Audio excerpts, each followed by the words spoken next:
How is everybody doing? And welcome back for another Strength Chat episode. Today, I have got a very special guest for you all. Today, I'm joined by a strength coach and co-founder of Jailhouse Strong. Today, I am joined by the one and only Josh Bryant. How are you doing? Hey, thanks for having me on, brother. I'm very excited to do this. No worries at all. Thanks a lot for taking the time to jump on. How are you? What have you been up to recently? I'm doing great. Been just working with clients. I am raising my family and training myself. Plenty of things to keep you busy then. How is training and coaching going? Really well right now. Awesome.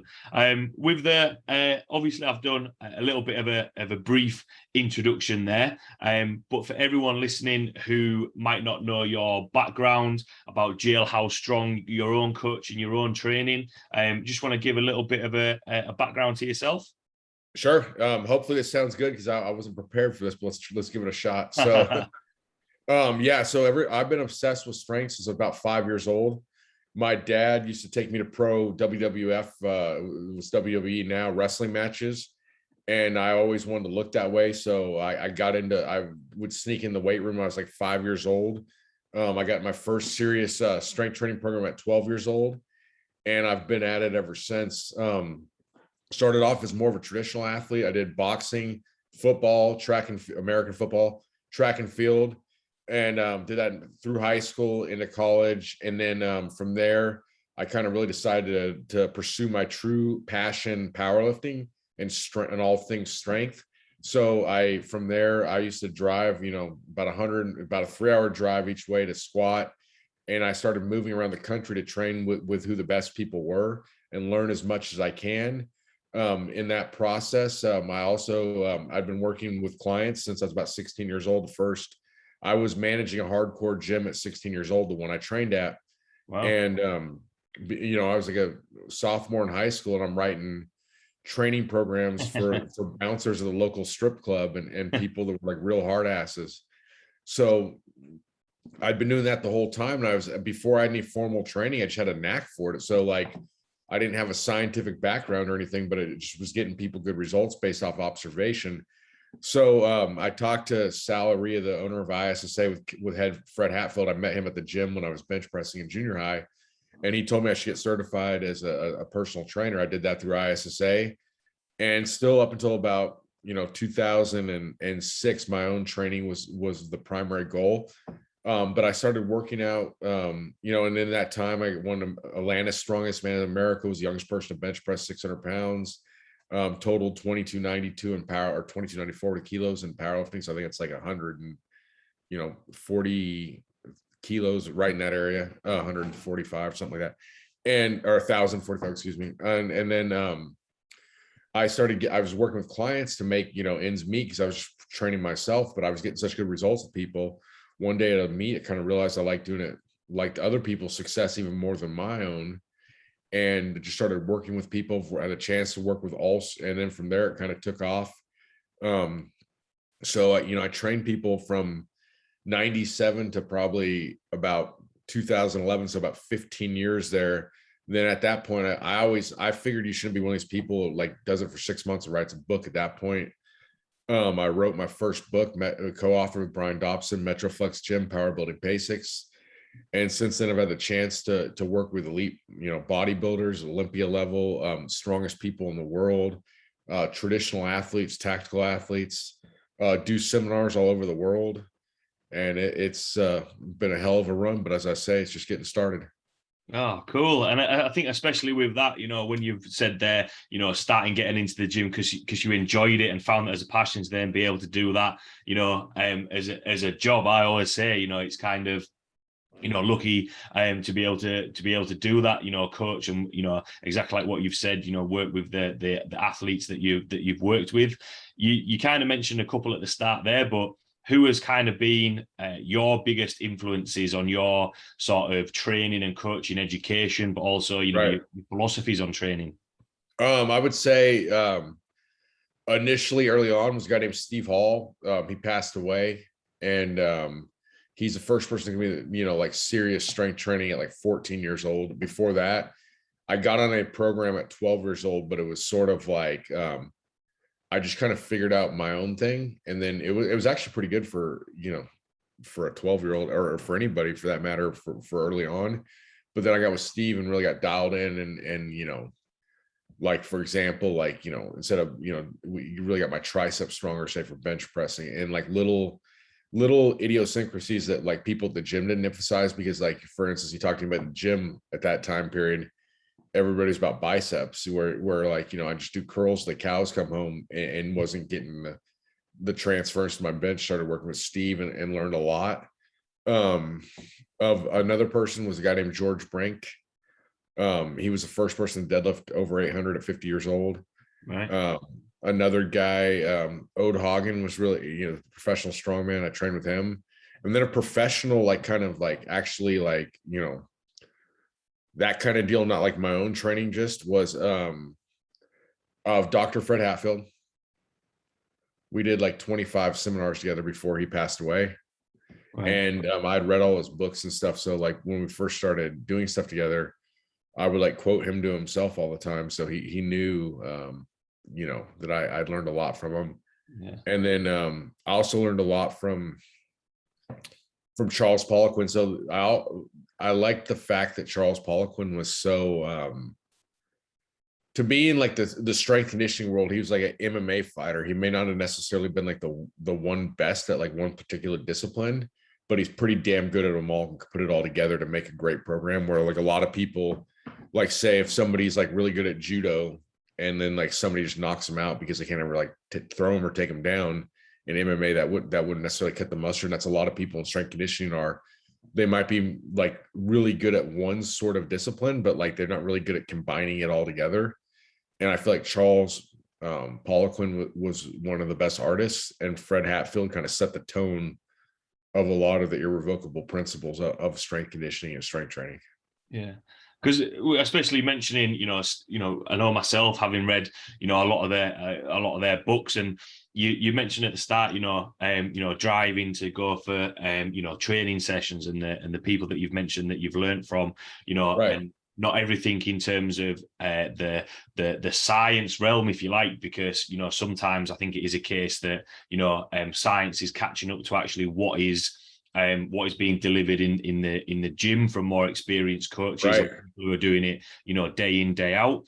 In terms of the fundamentals of strength and the different techniques or advancements that can come around, what are the fundamentals of strength? What have you kind of learned from your experiences and the athletes that you've learned from to try and combat new styles or new advancements that come around?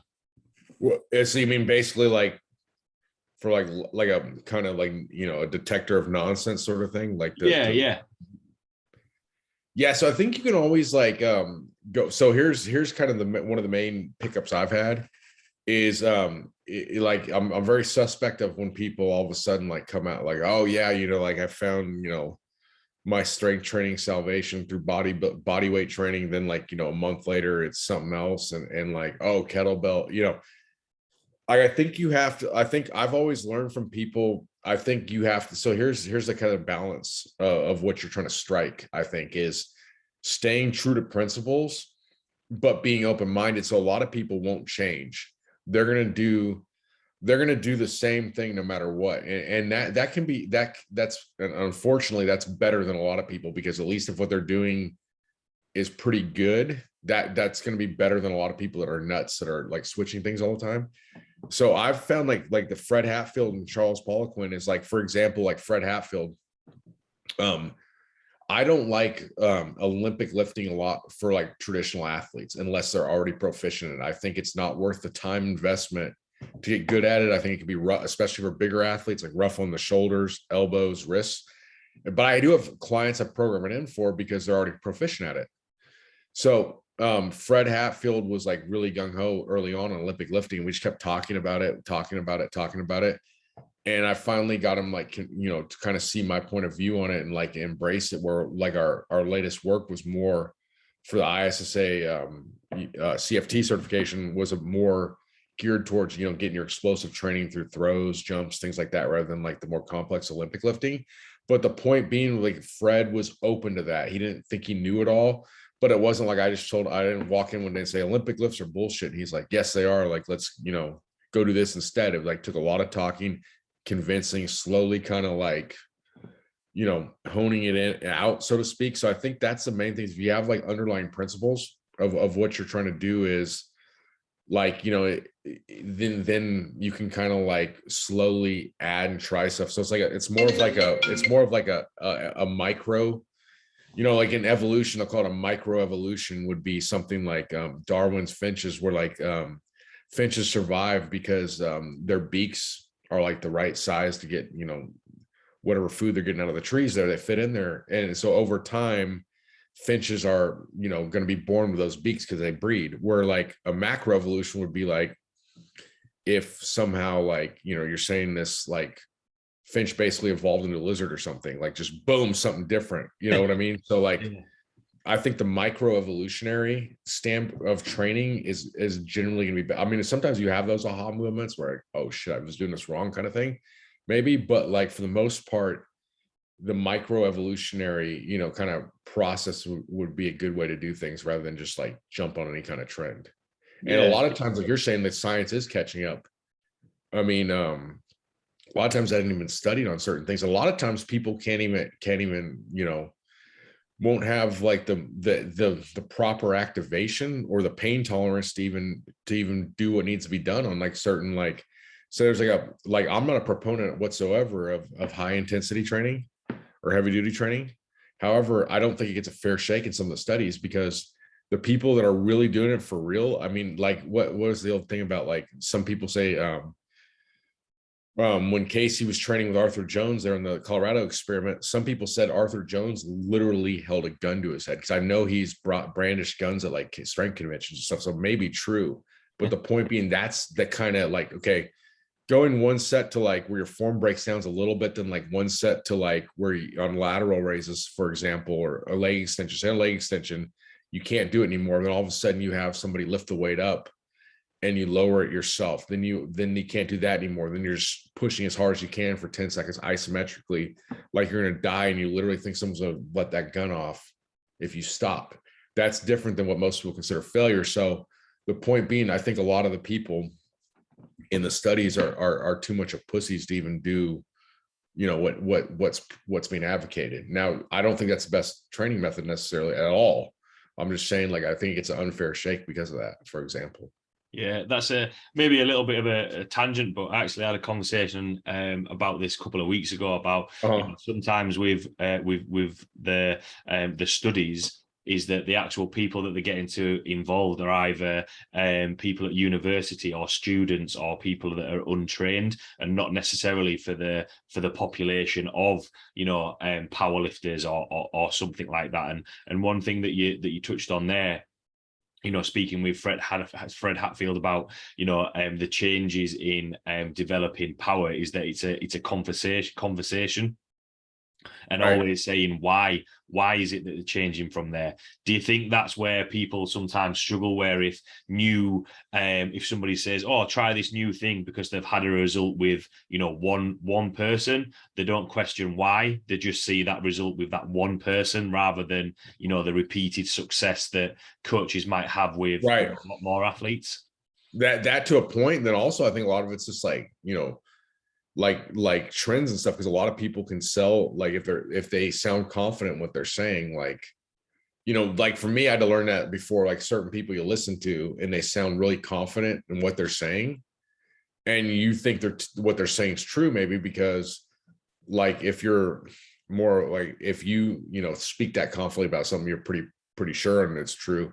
So I think there's that. I think there's a lot of trends too, like of like, oh well, this person says this, and like maybe there could be a product attached to it, because like there could be some reason, like they can't, like if you come up, like let's just say Mike Mentzer was still alive and we're talking about the heavy duty training, let's say all of a sudden he figured out somehow that like way more volume was better, then what?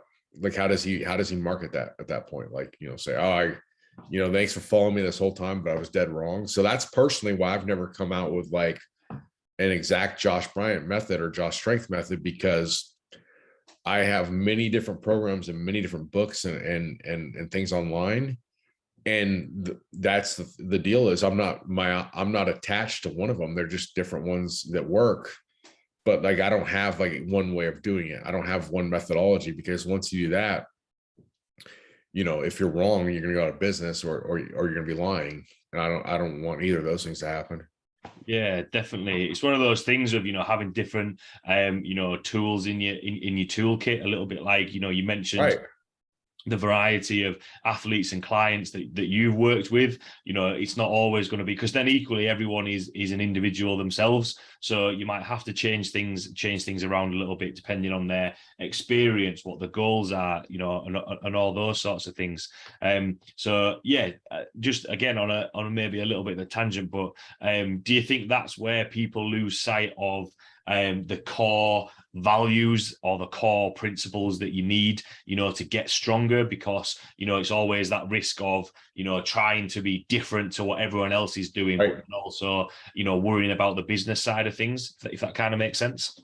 Yeah, it does make sense. And I think there's that side of things. And also like the Instagram, like highlight reel kind of stuff of like, you have to show this, and it has to, if you just said like, hey, you know what, like, just squat, or whatever, and that's all you do, is that's kind of boring for people. And so like, I think there's like sort of a need to entertain people, or people to entertain others.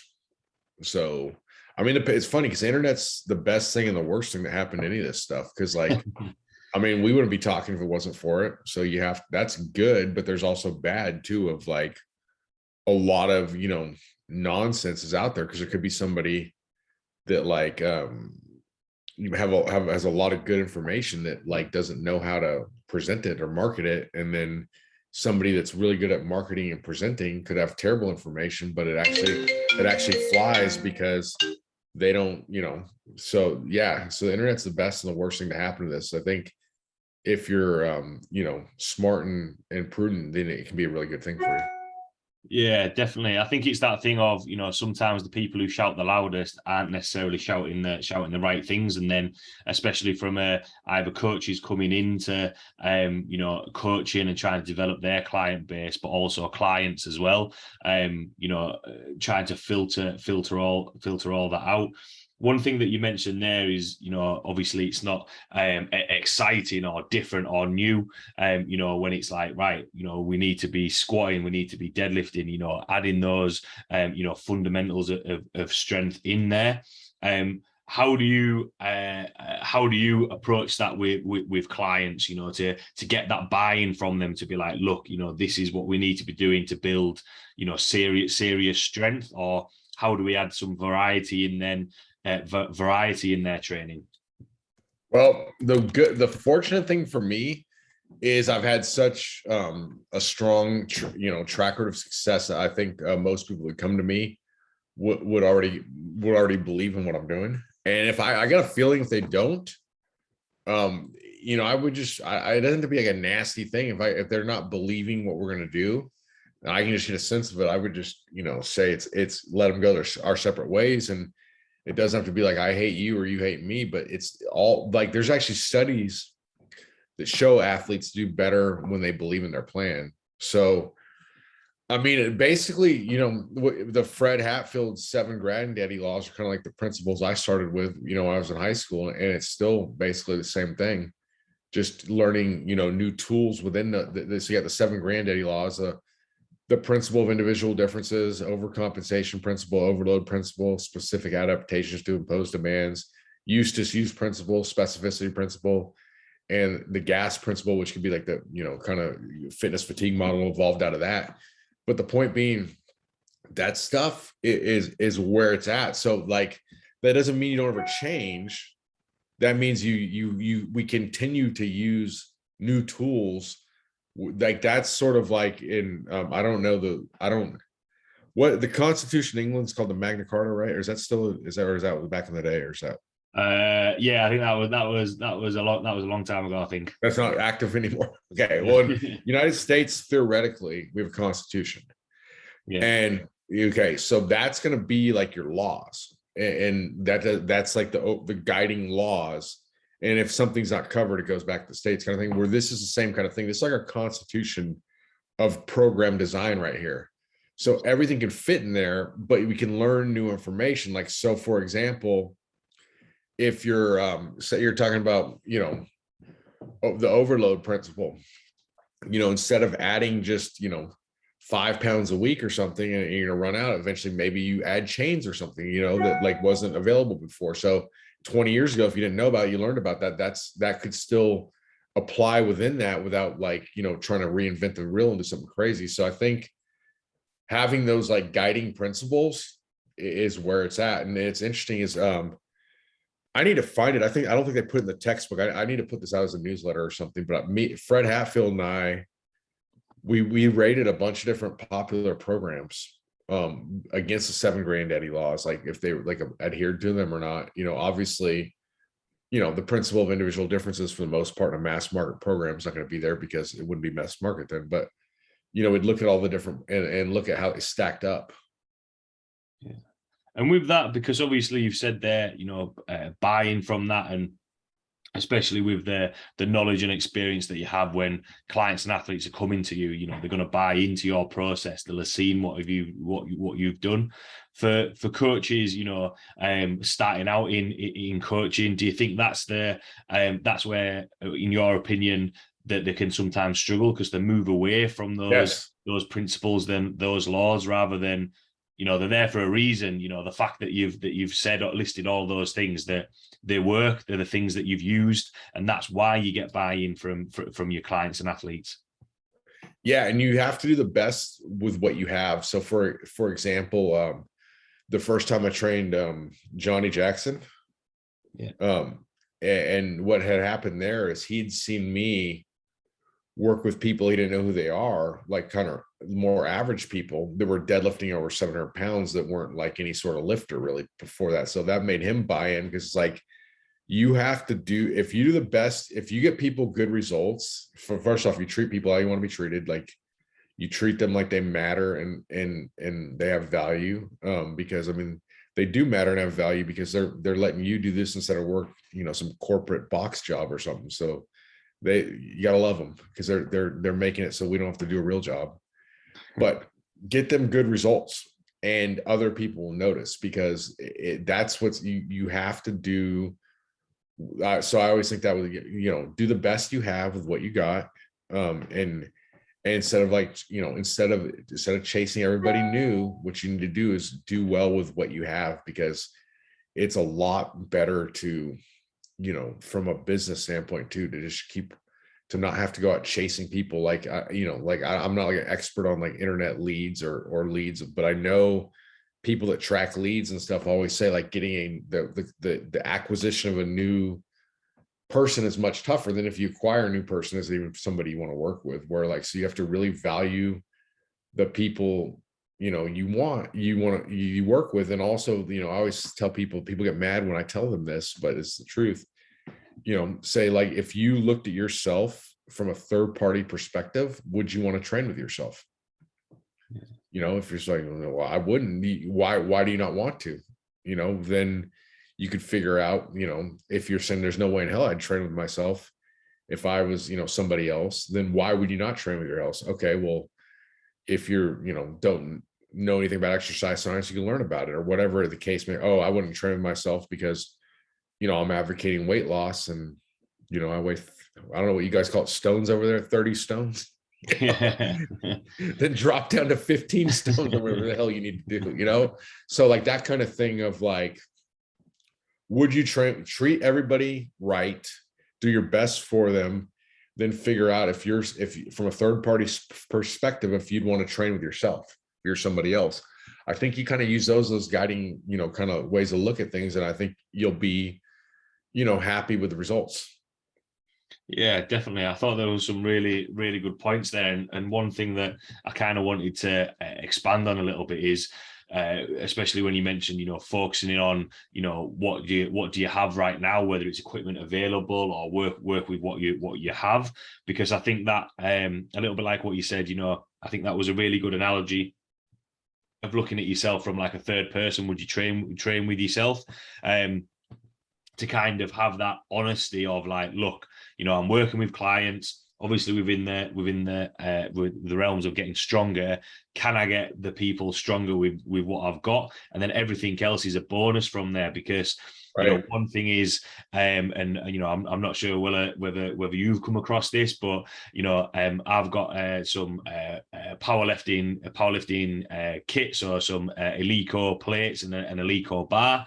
And it's kind of, sometimes people will say if they're not training with that, then their training session wasn't very good, or it wasn't heavy enough, or they didn't have the right kit, or oh well, I don't have this, or we can't work on this because that kit's not available, or anything like that. Do you think those are just excuses of actually just putting the work in?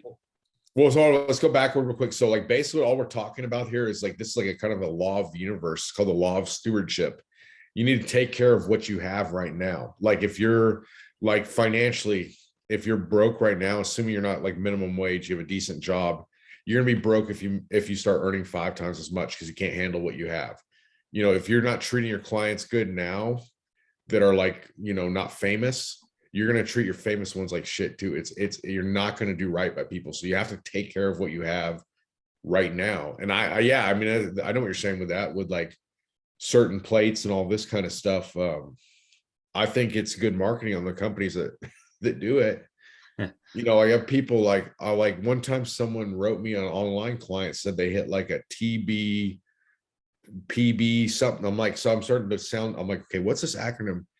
So stiff Texas power bar something, rather, like PR. I'm like, dude, like, come on, man. Like, it just ain't that big of a deal. Yeah. I think I've trained I've trained with some really great people, and about half of them have like state of the art equipment. Like you're saying, like Ode Hagen had like kilo plates from Ivanko, like 20 years ago when no gyms had them. So I've been, and Gary Frank, when I moved to Louisiana, trained with Gary Frank, same thing, like all competition specs, that kind of stuff. But then I've trained at Metroflex, were like literally like one of the farmer's walk handles at the end, the part welded on for the sleeve part for the plates is like, looks like almost like it's like a U or something. It's so bent, and that kind of stuff. Or like, I think more important than that is, obviously if you can get the best equipment to train on, that's a plus. But like, your attitude's going to determine your altitude. Your attitude's going to determine how far you go. So I think that's pretty far down the road of lists of concerns of you had the exact perfect competition kilo set. Yeah, definitely. I like the thing that you mentioned at the start there. It's that you're looking after what you have, like in terms of concerns. That's way down on the priority list. I think the first thing is you've got to rock up. You've got to train. You've got to make that starting point, which yeah, I think is a really good point to make. One thing that I wanted to touch on as well is, you mentioned the variety of people that you've worked with there, and we talk about strength, and there's the strength in the barbell lifts, in terms of the powerlifting, strongman, especially over here in Leeds in the UK, strongman. There's a lot of gyms with a lot more strongman equipment, and then you've mentioned sort of like the tactical clients that you've worked with as well. What sort of is there that much difference between all of them? Is there something there that they can complement each other, or are the fundamentals the same, just tweaking it a little bit? The fundamentals will be the same. It's gonna be what they need. So like, you could look like, for example, if we go back to like the 7 granddaddy laws, we could look at like the specificity principle. The specificity principle for say a tactical athlete is different than someone doing a strongman event that's primarily like static strength. Very different. So, but the principles will be the same because you're specifically training. So the same would be also the strength is going to be your base, like your strength, your limit strength, as Fred Hatfield would call it. How much force you can produce in one all-out effort regardless of time. That's kind of like your base. Yeah. And you need that. So like for a tactical athlete, for example, The objective is you want to move like you're 50 pounds lighter, have the conditioning of somebody 50 pounds lighter, but have the strength and power of somebody 50 pounds heavier. Like, so I have a program called 50 cubed. And that's what that means, is basically you like certain qualities, you want to be 50 pounds heavier, certain qualities you want 50 pounds lower. And you're like this, like Swiss Army knife that can do a lot of things well. You may not be able to win the world's strongest man or a 5K, but you know what? You're pretty much a lot better at strongman than most people, and you'd be a lot better at the 5K than most people. And that's, a tactical athlete. But even within tactical athletes, the specificity could change because, for example, if you're just like, like your main job is like to work in a crowded area, and you might have to chase somebody 30 yards or something, or kick down a door as a police officer, that's going to be a different sort of conditioning level needed as if you're in Afghanistan and you're wearing a 100-pound pack and you're walking all day for 15 miles. You know what I mean? So like, even though they're not strongmen, there's different specificity within there. But yeah, these same guiding principles work for marathon running, powerlifting, strongman, tactical, baseball, rugby, whatever. It's these principles, and then you just have to adjust the individual variables within the principles. Yeah, definitely. I thought that was a really good explanation of that, because having that, that's the foundation, and then like what you mentioned about the conditioning and the cardio and how you use that strength. And one thing that gets discussed is functional strength. From what Right. you've said there, is following those foundation principles, those laws, if you like, is getting stronger just being more functional, or is there a point where you can get diminishing returns from that? Yeah, I remember we briefly touched on that in the email. That's a really good topic to bring up. And I think basically for like speed and movement capacity, you benefit up to 2.5 times your body weight in a squat or deadlift. Okay. So if you weigh 100, 200, you get to 500 in either one. So up into that point, you should theoretically be able to, it's very similar for bodybuilding too. Like up into that about threshold. Beyond that, you start going strength for strength. So up into that point, you can, like, for example, if somebody, squatting got up to like that level, they would do better at bodybuilding than if they were weaker. However, like Ronnie Coleman squatting 800 isn't necessarily going to grow his legs 2 inches by getting to 900, like he might from 400 to 500 kind of thing. Yeah. There's that. And then the same thing for athletes too. So up to about 2.5 times your body weight, assuming you don't have any injuries or anything, by default, you should get quicker and more explosive. So like, for example, I had some kids playing football, American football here, and they would like do so much running and stuff that like, get like a 6-week period or so with them. Sometimes we just cut that out and just have them lift to get a lot stronger. They get so much stronger. They're here. The main kind of metric for football speed when you get tested is a 40-yard dash. Yeah. So that'd be like 36 meters or so. And that they would automatically, because they're not to that 2.5 times threshold, they by default get back. They can just produce more ground contact forces that way.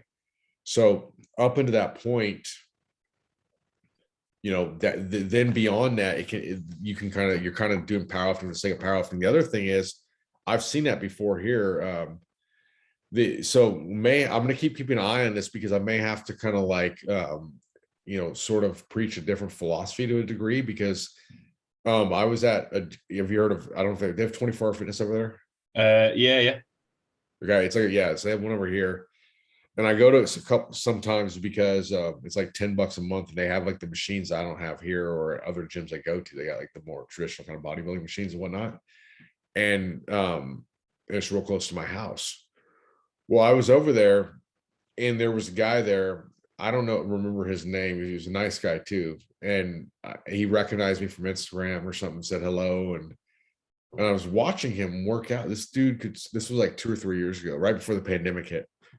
He was squatting like a machine. He wasn't even that big, and he took 600 pounds, just buried it like it was nothing. And I was getting done leaving, and he asked me, about the farmer's walk and what he could do there. I said, oh, you want to try it? I said, well, I can use that trap bar. They have a trap bar. So he put on 365 because he was doing trap bar deadlifts and had 365 on there. Literally couldn't walk with it like that. It was, but I guess he was deadlifting over 600 too. Like I've never seen somebody like, so, if that's not, I guess I'm the word, dysfunctional, like with their movement under load. And I'm like, so I started asking questions about like, what have you done and stuff.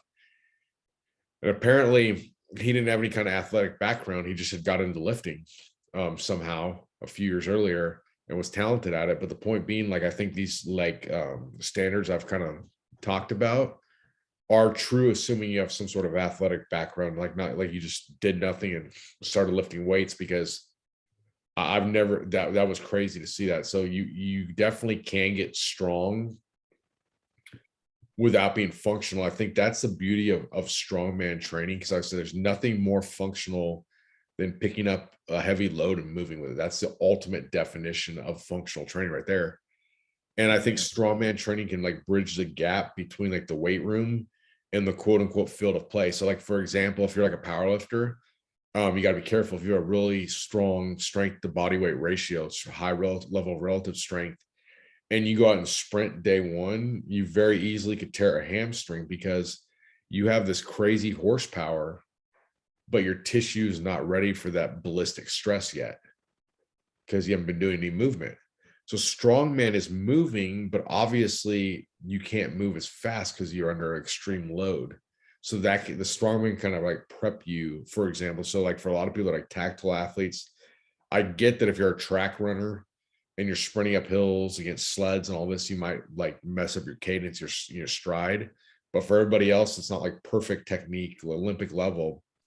By going up a hill, doing strongman, going with a sled, sprinting, the ballistic stress is much less on those tissues just by slowing you down a little bit. Like very rarely do people get, even injured, go 90% full speed. It's when that 90 to 100% is a big, like in squatting, if you squat 600 pounds, doing 540s probably, not like it's way safer than doing 600. Sprinting, if your tissue's not ready for it, 90% for most people, they'd probably be fine. 100%, it's going to sound like a symphony of hamstring snapping if you're not ready.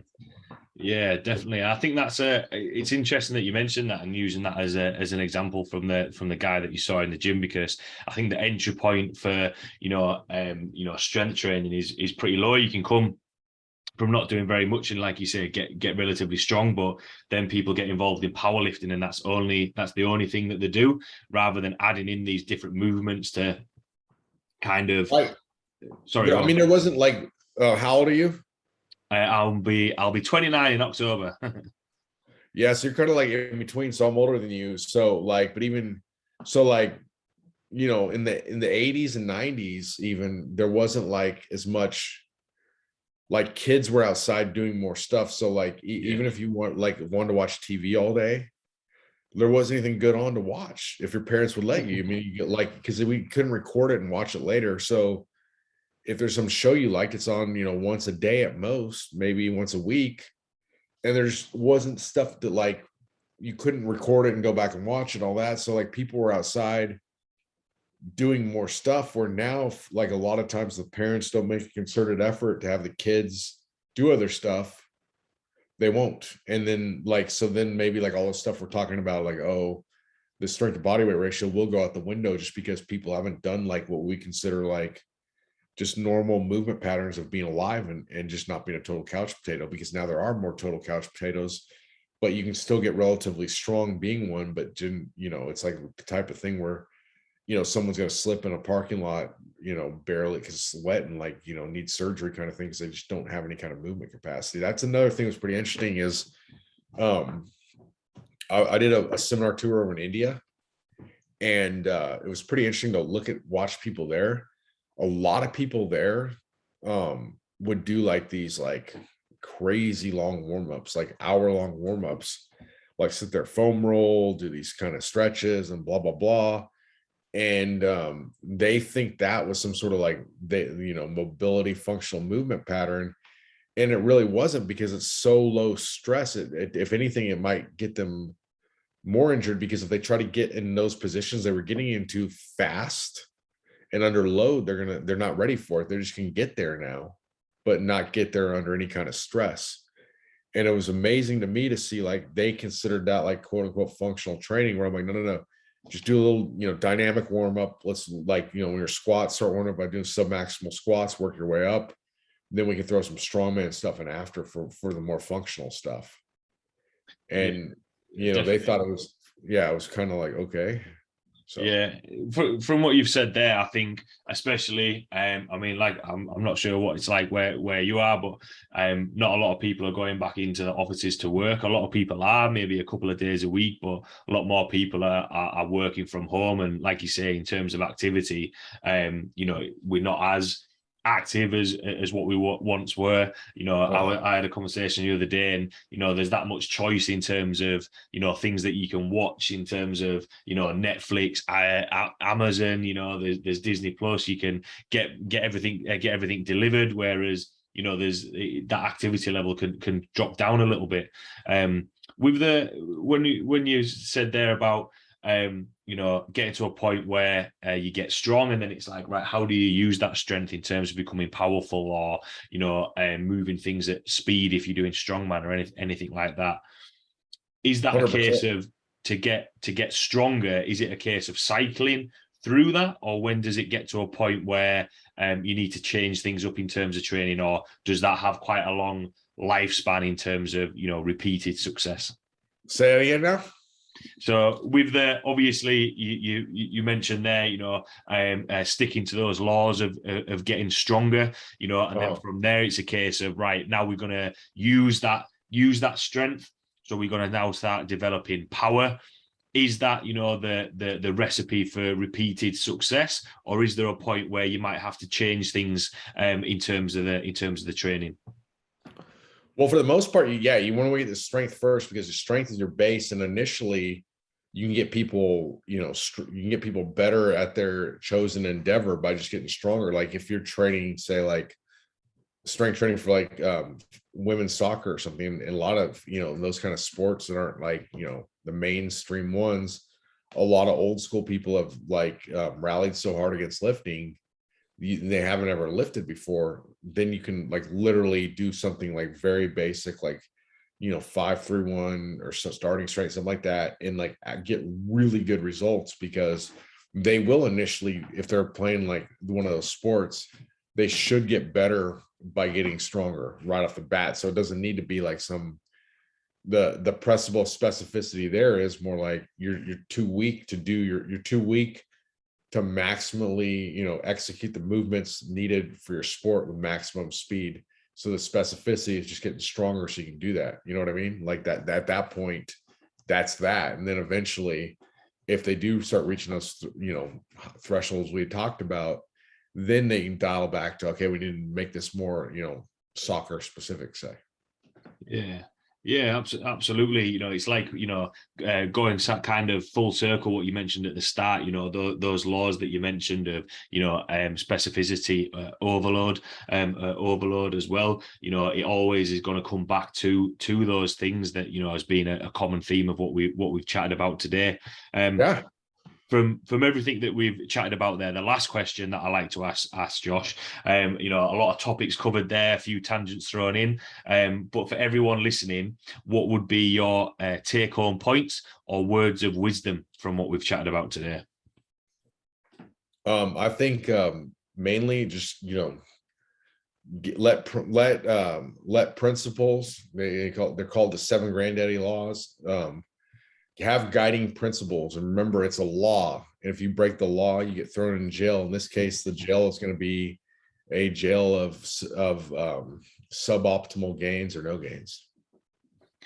Some good words of wisdom there, and I like the analogy of if you break the law, you go to jail. If you break the strength laws, you're not gonna get the progress or the results. They're laws, so like people will be like, well, say like use disuse, like you're not training often enough, like the disuse. Well, I've been busy lately. Like this doesn't make saying you're a bad person. This is just the law. It doesn't matter. ignorance of the law is no excuse in this case. You're gonna go to jail anyways. Yeah, definitely, because that's it. Sometimes it's a case of, if you don't do that, these are the things that that's the formula. I know, again, this might be a little bit of a tangent, but I think a lot of people, like what we touched on in terms of social media, and the internet can be something really positive, but also negative. I think it's that mentality of looking for those quick fixes, things that are going to happen straight away, whereas the magic formula, the fix is sticking to those laws that you mentioned. Thanks again, Josh, for taking the time to jump on. If anyone has any questions about what we've chatted about there, or see the content and information you put out there, where can people find you or reach out to you? Easiest way is my website, joshstrength.com. Awesome. Thanks a lot, Josh, for taking the time to jump on. Thanks a lot to everyone listening, and I will see you all next week. Okay, thanks, Stephen.